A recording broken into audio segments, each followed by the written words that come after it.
Welcome back to Keep It Real Boxing. This is Cypherbox bringing you the latest in boxing news. And what I wanted to talk about was this tweet that went out the other day from Duca Promotions to Anthony Joshua, Eddie Hearn.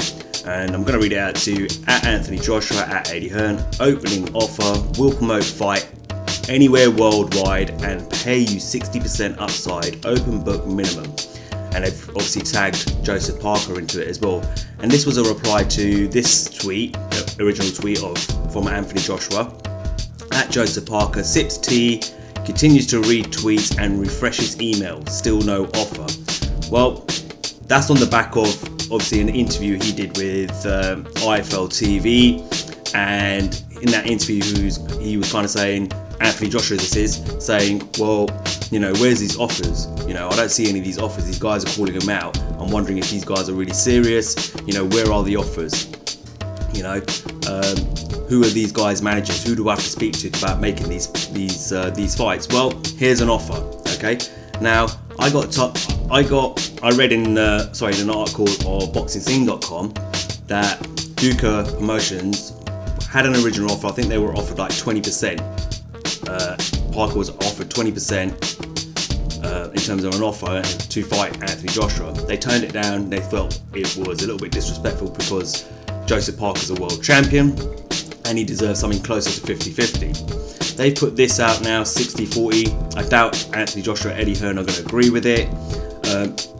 I do question the offer they've put out, have they got the finances and the money to kind of offer AJ 60% and promote the fight that themselves? That I have to question a little bit. I don't know whether they do or don't. I mean, let's not forget,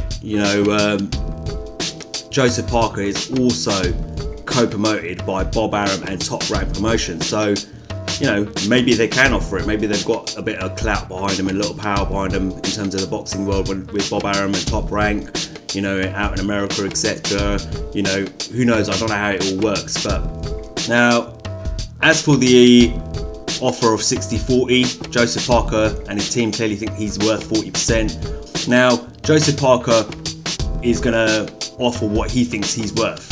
He's going to negotiate what he thinks he's worth. This is the whole part of business where they've got to go back and forth and thrash out a number now. Now, he may put 40% out there, but him and his team might be actually thinking to himself, well, actually, we think we're deserving of at least 30%. And this is where it will happen. Eddie Hearn will go back to him and say, well, I think 40% is a bit too much. We'll offer you 25%. And then they come back and say, well, that's not enough, Eddie. Sorry, we're happy. We'll take a little bit less, but we're willing to take 5% less, so 35%. Then Eddie goes back to him and says, well, how about 30%? Done deal. We got what we wanted. In business, you're going to overprice yourself in order for your competitor to lowball you, and then you're going to keep doing that until you get the price that you want. So it could be the case that he's offering 40%, he's saying 40%, Joseph Parker and his team, but in actual fact what they're looking for is a 30% cut. And I don't think they are going to promote it themselves, even though they've got Top Rank and Bob Arum. Whether Bob Arum would be willing to invest that kind of money into the fight is another thing. And they will have to wait and see. I mean, look, it's like Deontay Wilder. Deontay Wilder wants 50-50, and Eddie Hearn turned around and said, no, you're not going to get 50-50. But again, Deontay Wilder is the WBC heavyweight champion of the world. He's well known. So again, his popularity is starting to grow a lot more since he's attached his name to Anthony Joshua the way he is, and the way he's using social media to trash talk him and stuff like that. So he's gonna put out there, him and his team are going to put out there what they feel they're worth, and he feels he's worth 50-50. Now, whether he actually gets 50% is another thing. He might settle for 40, but it's about negotiations. Another thing you've got to talk about, a lot of people are talking about how the money is here in the UK, all the money's in the UK, the US there isn't any money, etc. Not necessarily for big fights, like for the smaller fights or the average fights, etc. and stuff like that, or not average fights, but with fighters that aren't as well known. Yeah, I can believe that.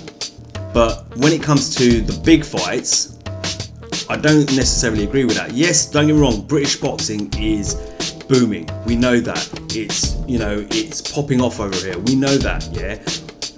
It's an exciting place to be at the moment. You know, the heavyweight division, you know, is popping here as well with Anthony Joshua, etc. Dillian White. You know, you've got other fighters coming up, you know, like Daniel Dubois, etc., etc. But in terms of financial point of view, maybe not for the big fights, and I'm going to explain why. Here in the UK, we charge anything between $16.99 to $24.99 for our pay-per-views. Now that might do a million pay-per-view buys. For example, Anthony Joshua, he may do a million pay-per-view buys, and that's a hell of a lot of money, don't get me wrong. But then when you look at the US for a big fight, well, on average they charge $40 to $60 for a pay-per-view.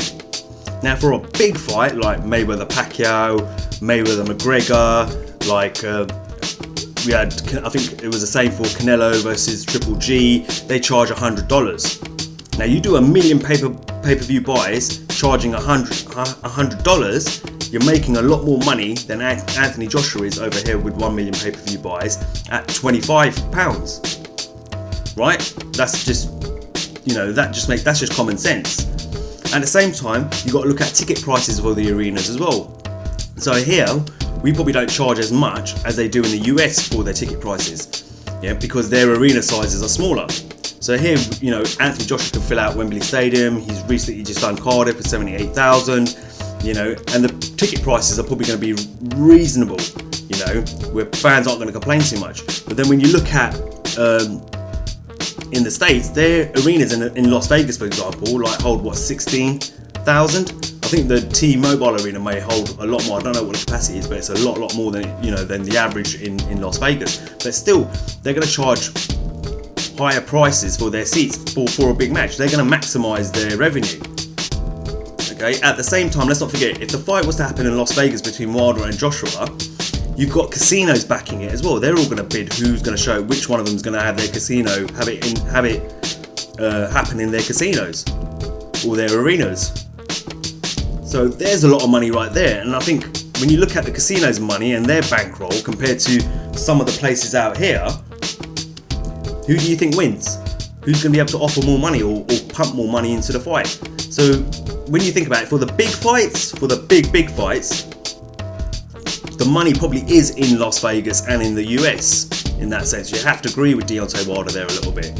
So, you know, end of the day, all I want to see is the fight happen. But, you know, be interested to see, you know, Anthony Joshua was talking about, he's seen his tweet, he saw his IFL interview, he's talking about no one's making offers. Well, here's an offer, an initial offer back at him, you know, and now it's time to negotiate back and forth until they can thrash out a percentage number that's agreeable for both sides, you know, and the same with Deontay Wilder. Anyway, let me know what you think. As always, guys, like, share and subscribe. Until next time, this is Cypherbox reminding you to keep it real.